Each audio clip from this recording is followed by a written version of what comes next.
नमस्कार, मी आकांक्षा. MCN न्यूजच्या जालना बातमीपत्रामध्ये तुमचं स्वागत करते. या बातमीपत्राचे प्रायोजक आहेत संजीवनी मल्टी स्पेशालिटी हॉस्पिटल. आपल्या आरोग्याची संजीवनी.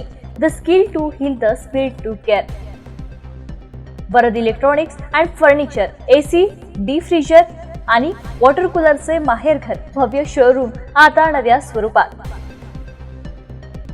नागरेज मसाले, अस्सल मराठमोळी गावरान चवीसाठी नागरेज मसाले आपल्या जवळच्या किराणा दुकानात उपलब्ध. आणि यशोदा हॉस्पिटल, प्रसूतीगृह, बाल रुग्णालय, वंध्यत्व निवारण आणि सोनोग्राफी सेंटर.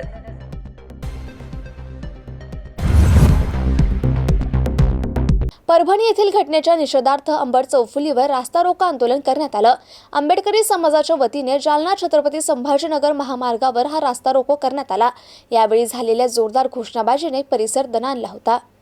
जालन्यात आंबेडकरी संघटनांनी रस्ता रोको आंदोलन केलं. परभणी येथील घटनेच्या निषेधार्थ आंबेडकरी संघटनांच्या वतीने अंबड चौफुलीवर रास्ता रोको करण्यात आला. जालना शहरातील अंबड चौफुली येथील जालना छत्रपती संभाजीनगर महामार्गावर रास्ता रोको आंदोलन करून परभणी येथील घटनेचा आंबेडकरी समाजानं निषेध व्यक्त केला. यावेळी जोरदार घोषणाबाजीने परिसर दणाणून गेलाय. दरम्यान परभणी येथील घटनेला दोषी असलेल्या आरोपीला कठोर शिक्षा देण्याची मागणी आंदोलकांनी केली आहे. अंबड चौफुली येथे रिपब्लिकन पक्षाच्या बाकी सर्व आंबेडकरी चळवळीच्या सर्व संघटनाच्या, सामाजिक संघटना, बौद्ध संघटना जेवढ्या आहेत या सर्वांच्या वतीनं इथं एक निषेध अंबड चौफुलीला परभणीच्या घटनेचा निषेध करण्याच्यासाठी आम्ही जमा झालो. शांततेनं आम्ही हा निषेध नोंदवत आहोत. या नोंदवण्यामध्ये परभणीला झालेल्या घटनेचा पहिला निषेध करतो. या घटनेमध्ये ज्या पोलिसांनी जनतेनं ज्या प्रतिक्रिया नोंदवल्या, मोर्चा काढला, त्यामुळे पोलिसांनी जो लाठीचार्ज केला किंवा काही लोकांना मारलं, ती कारवाईचा सुद्धा आम्ही त्याची चौकशी केली पाहिजे. योग्य अयोग्य आहे की नाही त्याबद्दलही केलं पाहिजे. आणि इथं जालन्यामधल्या सर्व तमाम जनतेला, आपल्या आंबेडकरी विचाराच्या सर्व जनतेला मी विनंती करतो की कोणाच्या भडकवण्यावरून, कोणाच्या सांगण्यावरून इथं कुठले अनुचित प्रकार करू नका. शांततेनं आपली प्रतिक्रिया नोंदवायची.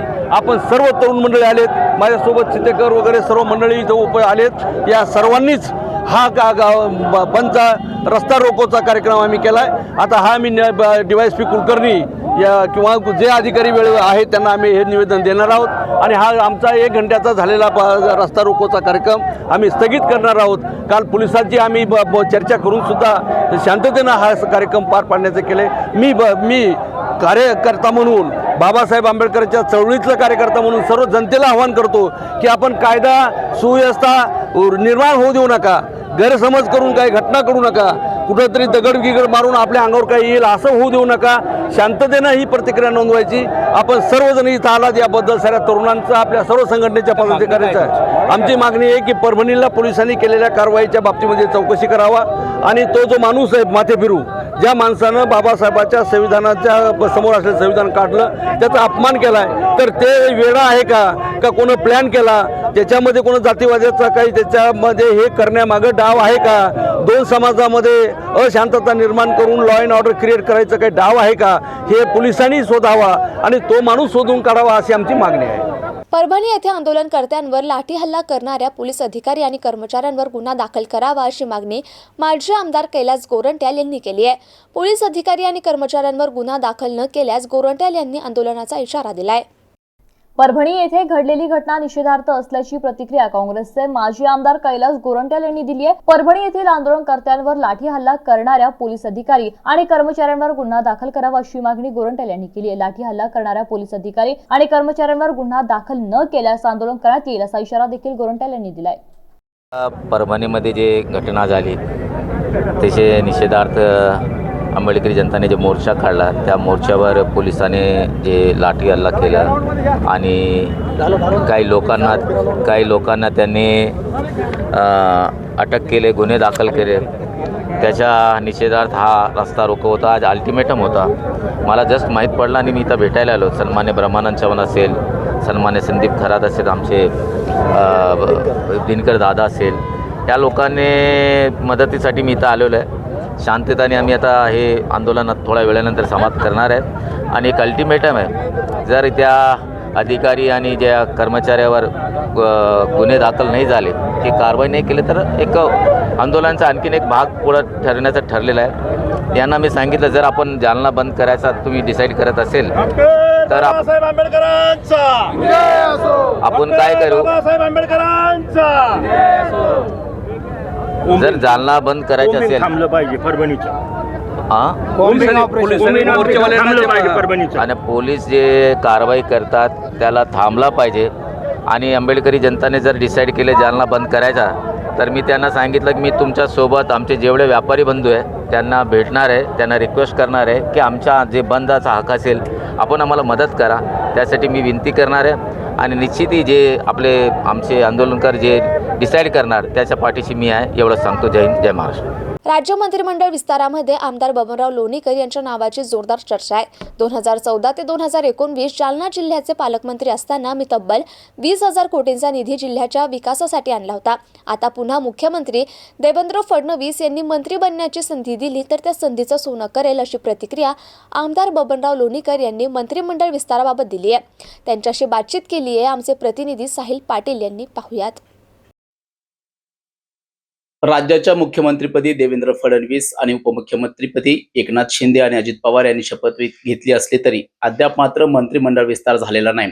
आणि याच मंत्रिमंडळ विस्ताराच्या चर्चा आता राज्यभर रंगू लागल्या आहेत. वेगवेगळी नावं मंत्रिपदाबाबत चर्चेत आहेत.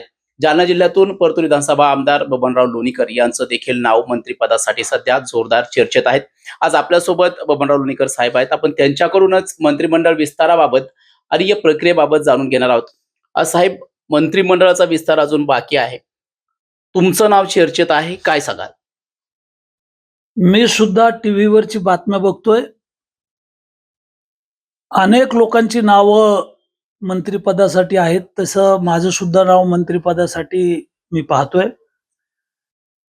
राज्यामध्ये 200 पेक्षा जास्त जागा निवडून येतील असं माझं मतदान झालं आणि त्याच दिवशी बोललो की आमच्या 200 पेक्षा जास्त जागा निवडून येतील. विकासाच्या मुद्द्यावर महाराष्ट्रातल्या 13 कोटी जनतेनं विक्रमी महायुतीच्या लोकांना निवडून दिलेलं आहे. 70-75 वर्षात कोणत्याच पक्षाचे एवढे लोक निवडून आले नाही, एवढे आमदार आमच्या वेळाला निवडून आले. राज्याच्या मुख्यमंत्रीपदावर देवेंद्र फडणवीस साहेबांची निवड झाली. मी त्यांना जालना जिल्ह्याच्या वतीनं भेटलो, शुभेच्छा दिल्या. महाराष्ट्रातल्या शेतकऱ्यासाठी, कष्टकऱ्यासाठी, लाडक्या बहिणीसाठी, गोरगरीब जनतेसाठी आपण महाराष्ट्राची सेवा करणार आहात आणि त्यामुळं मी आपल्याला मनापासून शुभेच्छा देतो. अशा प्रकारच्या देवेंद्र फडणवीस साहेबांना मी मनापासून शुभेच्छा दिल्या, त्यांचा सत्कार केला. जालना जिल्ह्याचे 5ही आमदार हे महायुतीचे आहेत आणि अनेकांनी दिल्ली आणि मुंबईत मंत्रिपदासाठी लॉबिंग लावलंय, मात्र तुम्ही मतदारसंघात दिसत आहात. अनेक लोक दिल्लीमध्ये आणि मुंबईमध्ये तळ ठोकून आहेत. स्वतःच मंत्रिपद मिळण्यासाठी प्रयत्न करतायत. मात्र मी माझ्या राजकीय जीवनामध्ये 40 वर्ष कधीही लॉबिंग केलेलं नाही. मला 5 वेळा जनतेनं निवडून दिलेलं आहे. 8 वेळा मी विधानसभेची निवडणूक लढलो. देवेंद्रजीच्या मंत्रिमंडळात मी पाणी पुरवठा स्वच्छता खात्याचा मंत्री झालो. त्यावेळी मी सेलगाव नावाच्या गावामध्ये सत्काराला गेलो होतो. मला देवेंद्रजीचा निरोप मिळाला, उद्या तुम्हाला कॅबिनेट मंत्री व्हायचं आहे, तुम्ही मुंबईत पोहोचा. मी कॅबिनेट मंत्री झालो. राज्यात 18,000 गावामध्ये फिल्टरच्या पाण्याच्या योजना केल्या. 1 कोटी लोकांच्या घरामध्ये स्वच्छतागृह बांधून दिले. स्वच्छता अभियानामध्ये देशात महाराष्ट्र हे पहिल्या क्रमांकावर आणलं. माझं खातं टॉप 10 मंत्र्यामध्ये होतं. आणि याही वेळाला मी इच्छा व्यक्त केलेली आहे की जालना जिल्ह्याच्या, मराठवाड्याच्या विकासासाठी, महाराष्ट्रातल्या जनतेसाठी मला मंत्रिपदाची संधी मिळावी अशा अपेक्षा व्यक्त केल्या. प्रत्येकाला मंत्रिपद हवं असतं आणि ते अपेक्षा व्यक्त करणं हे काही चुकीचं नाहीये. मी माझ्या अपेक्षा व्यक्त केलेल्या आहेत. जर मुख्यमंत्री महोदयांनी मला संधी दिली तर मी त्या संधीचं सोनं करेल. 2014ला तुम्हाला अचानक फोन आला, तुम्ही मंत्री झालात. त्यानंतर पाणी पुरवठा स्वच्छता खात्यासारखं महत्वाचं खातं सांभाळलं. या खात्याद्वारे तुम्ही मराठवाडा वॉटर ग्रीड सारखी अत्यंत महत्वाची योजना आणली. या कामाचं मूल्यमापन बघता आता पुन्हा तुम्हाला पक्षश्रेष्ठी संधी देऊ शकतात असं वाटतंय का? मराठवाडा हा कायम दुष्काळी विभाग आहे. 8ही जिल्ह्यामध्ये 4000 टँकरनं वारंवार पाणी पुरवठा करावा लागतो. लातूर सारख्या जिल्ह्याला टँकरनं पाणी आम्ही दिलं. पाण्याचे सोर्स संपल्यानंतर मिरजवरून पश्चिम महाराष्ट्रातून रेल्वेनं पाणी दिलं. आणि या मराठवाड्याचा दुष्काळाचा कायमचा कलंक आणि डाग पुसण्यासाठी, शेतीला पाणी देण्यासाठी, मोठी 11 धरणं ग्रीडनं जोडण्यासाठी इस्रायल तंत्रज्ञानाचा वापर करून इस्रायल सरकारच्या माध्यमातून डिटेल प्रोजेक्ट रिपोर्ट बनवला. 1 वर्षभर याचं काम चाललं. 22 कोटी रुपये तळाला देवेंद्रजीच्या माध्यमातून आपण इस्रायल गव्हर्नमेंटला दिले आणि मराठवाड्यातल्या शेतकऱ्यांच्या आत्महत्या थांबवण्यासाठी शेतीचं पाणी, उद्योगाचं पाणी आणि पिण्याचं पाणी अशी एकत्रित वॉटर ग्रीड करण्याचा आमचा प्लॅन होता. आणि त्याचा DPR बनला होता, पण मध्ये सरकार बदललं, आघाडीचं सरकार आणलं आणि हे काम मागे पडलं. इस्रायलच्या तंत्रज्ञानाचा वापर करून मी परतूर मतदारसंघातल्या 200 गावं आणि 100 वाड्या वस्त्या 300 गावासाठी वॉटर ग्रीड केलेली आहे. साधारणतः 200 गावात फिल्टरचं पाणी चालू आहे. 3 वर्षापासून लोक पाणी पितात. याच धर्तीवर मराठवाडा वॉटर ग्रीड आम्हाला करायची होती. मात्र मी मंत्रिमंडळामध्ये नव्हतो, तरी पण आम्ही राज्यपाल महोदयांना भेटलो. मराठवाड्यातल्या आमदारांच्या माध्यमातून देवेंद्रजी फडणवीस यांना भेटलो आणि मराठवाडा वॉटर ग्रीड झाल्याशिवाय या राज्यात मराठवाड्यातल्या शेतकऱ्याच्या आत्महत्या थांबणार नाहीत. शेतीला पाणी, पिण्याचं पाणी, उद्योगाचं पाणी एकत्र अशी ती ग्रीड होती आणि ते काम अपुरं आहे. जसं 2014ला फोन आला, अचानक तुम्ही खेड्यात होतात एका मंत्रिपदाची शपथ घेण्यासाठी, तसा फोन येण्याची यावेळेला किती शक्यता आहे? काय सांगा? आजच्या या घडीला तरी कुणाला फोन आलेले नाहीयेत. देवेंद्रजी मुख्यमंत्री झाल्यानंतर मला सेलगाव नावाच्या गावात मी सत्काराला गेलो होतो. देवेंद्रजीचा निरोप मिळाला, तुम्हाला उद्या शपथ घ्यायची आहे, मुंबईत पोहोचा. आणि मी मुंबईत गेलो. आता चर्चा चालू आहेत सगळीकडं की उद्या विस्तार आहे, हे टीव्हीवर मी बघितलंय. मंठा तालुक्यातील विकास कामाच्या आढाव्याची आज बैठक आहे आणि ही बैठक विकास कामाचा आढावा आहे. आपण म्हणल्याप्रमाणे जर फोन आला, संधी मिळाली, तर जालना जिल्ह्यात मी पालकमंत्री झालो त्यावेळेला केंद्र सरकार आणि राज्य सरकारच्या 20,000 कोटी रुपयाच्या योजना या जिल्ह्यामध्ये राबवल्या. माझ्या मतदारसंघात 4,700 कोटी रुपयाची कामं झालीत. आज माझा मतदारसंघ बारामतीच्या बराबरीनं आहे किंवा बारामतीच्या पुढं आहे. 300 गावात डांबर रोड, 300 गावात सिमेंट रोड, 300 गावात सांस्कृतिक सभागृह, शाळा खोल्या, वेगवेगळ्या प्रकारची कामं माझ्या मतदारसंघात आजही चालू आहेत. आणि मला जर संधी मिळाली तर जालना जिल्हा आणि मराठवाड्याच्या विकासासाठी, राज्याच्या विकासासाठी मी संधीचं सोनं करेन. निश्चितच जर मला संधी मिळाली तर मी त्या संधीचं सोनं करण्याचा प्रयत्न करेल, अशा भावना आमदार बबनराव लोणीकर यांनी व्यक्त केल्यात. Sahil Patil, MC news, Jalna. जालना स्थानिक गुन्हे शाखा पोलिसांनी कारवाई करत समृद्धी महामार्गाने तब्बल 77 लाख रुपयांचा अवैध गुटखा आणि कंटेनर असा तब्बल 1 कोटी 2 लाख रुपयांचा मुद्देमाल जप्त केलाय. काल मध्यरात्रीच्या सुमारास ही कारवाई पोलिसांनी केली आहे.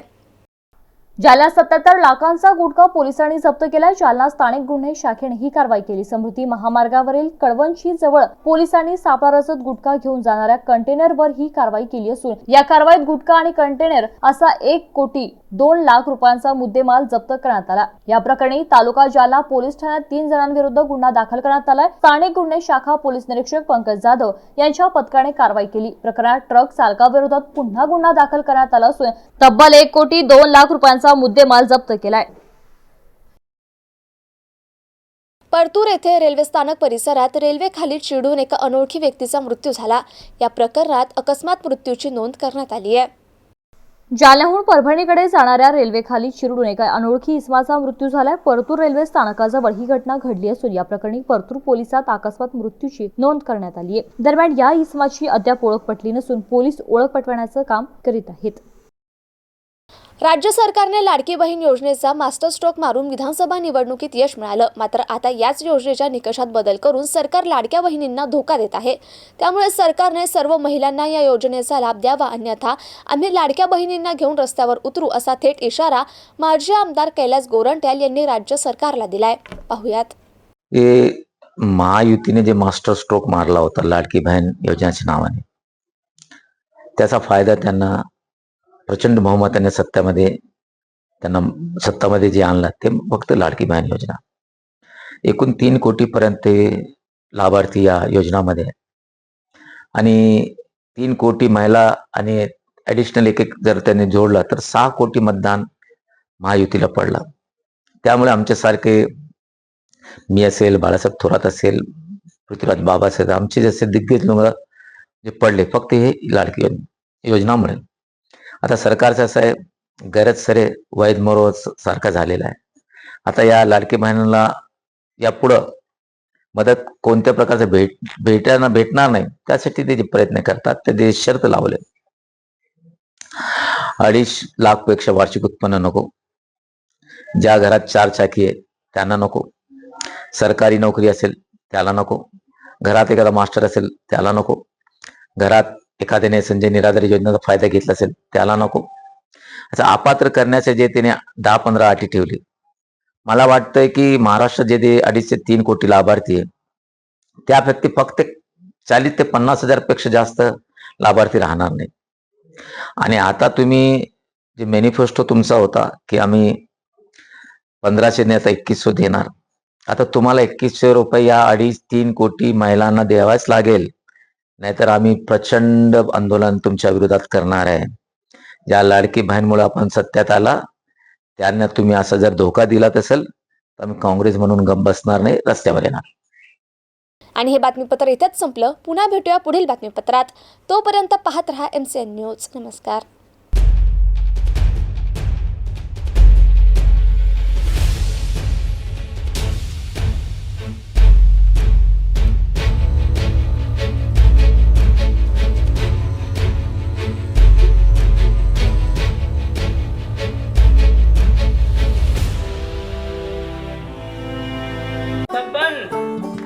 आपको कलेक्टर साहिबा के हाथों से इनामी घर मिल रहा है. आपका घर बहुत सुंदर होगा ना? अरे नहीं बेटा, हम तो बहुत छोटे आदमी हैं। चाचू डोंट वरी, मैं बड़ी होकर आपके लिए और सबके लिए मजबूत और सुंदर घर बना के दूंगी. कालिका सरिया लाना मत भूलना. कालिका TMT सरिया कंक्रीट से करे मजबूत जोड़ और भूकंप संग आग से लड़कर घर को दे दीर्घायु. कालिका सरिया मैं भूली नहीं. बेटिया आप कलेक्टर. कालिका TMT, फैसला जो मजबूत हो. Varad electronics and furniture branded उत्पादनांचे भव्य दालन.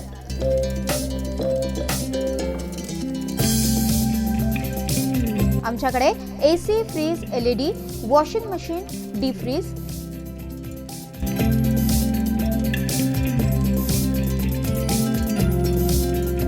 सोफा सेट, कॉट, कपाट, टेबल, खुर्च्या यासह सर्व प्रकारचे इलेक्ट्रॉनिक साहित्य आणि फर्निचर योग्य दरात मिळेल. इलेक्ट्रॉनिक उत्पादने आणि फर्निचरसह लग्न साहित्य खरेदीवर विशेष सवलत देखील उपलब्ध. लग्न साहित्यावर हमखास गिफ्ट. विविध वस्तूंवर तात्काळ कर्ज उपलब्ध. AC, डीप फ्रीझर आणि वॉटर कूलरचे माहेर घर.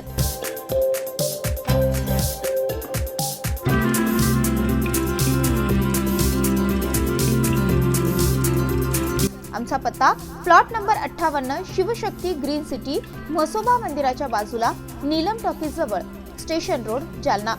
संपर्क 9422725920 किंवा 9552774202.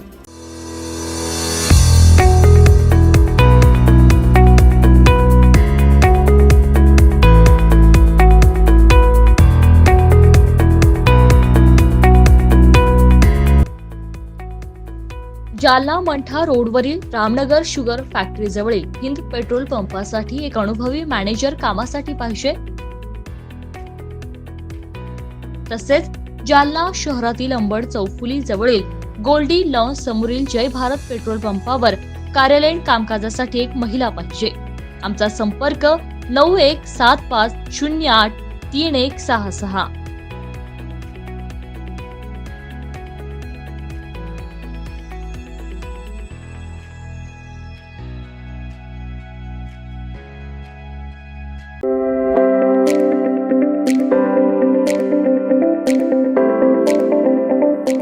आता मिळवा मुंबई, पुणे, छत्रपती संभाजीनगर सारख्या स्मार्ट सिटी मध्ये मिळणारे दर्जेदार क्वालिटी असलेले सोलर सिस्टीम आपल्या शहरात.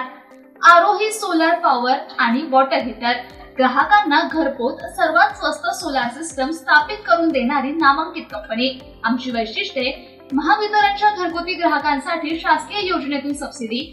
आता घरीच वीज तयार करून महावितरणला वीज विकण्याची सुवर्ण संधी. छतावरील सौर ऊर्जा पॅनलद्वारे वीज निर्मिती आणि वीज बिल शून्य.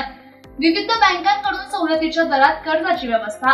प्रथम नोंदणी, प्रथम प्राधान्य. 3 किलो वॅट पासून 10 किलो वॅट पर्यंत सोलार पॉवर सिस्टम उपलब्ध. आमचा पत्ता: आरोही सोलार पॉवर आणि water heater green energy solution, Mantha Ambad bypass, Krishna mall समोर, Krishnakunj colony, shop number 1, Jalna. संपर्क: श्री अतुल देशमुख, 8888555525 आणि रवी तौर 9022952215.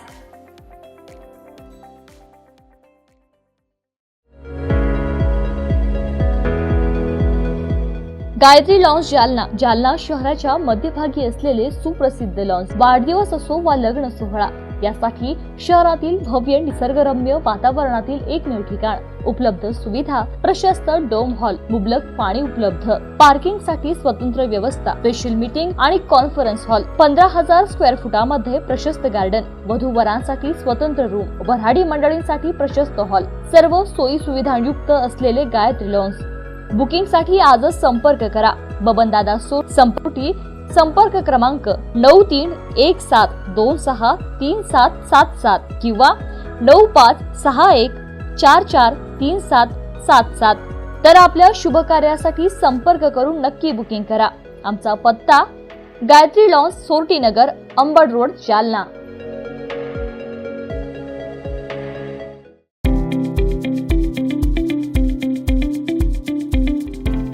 सफल seeds and biotech limited Jalna यांच्या वतीने दरवर्षीप्रमाणे याही वर्षी शेतकऱ्यांसाठी क्रॉप शोचं आयोजन करण्यात आलंय. यामध्ये सर्व प्रकारच्या भाज्या, पालेभाज्या, कापूस, मक्का इत्यादी पिकांचे एकूण 420 प्रकारचे बियाणे शेतकऱ्यांना बघायला मिळणार आहे. तसेच विदेशातील काही उद्योजक आणि शेतकरी या क्रॉप शो मध्ये सहभागी होणार आहेत. मराठवाड्यातील जास्तीत जास्त शेतकऱ्यांनी या क्रॉप शोला अवश्य भेट द्यावी. दिनांक 14 डिसेंबर ते 23 डिसेंबर 2024 पर्यंत. प्रदर्शनाचा पत्ता व वेळ: सफल सीड्स अँड बायोटेक लिमिटेड, सफल फार्म हाऊस, रेवगाव रोड, सकाळी 10 ते सायंकाळी 6 वाजेपर्यंत.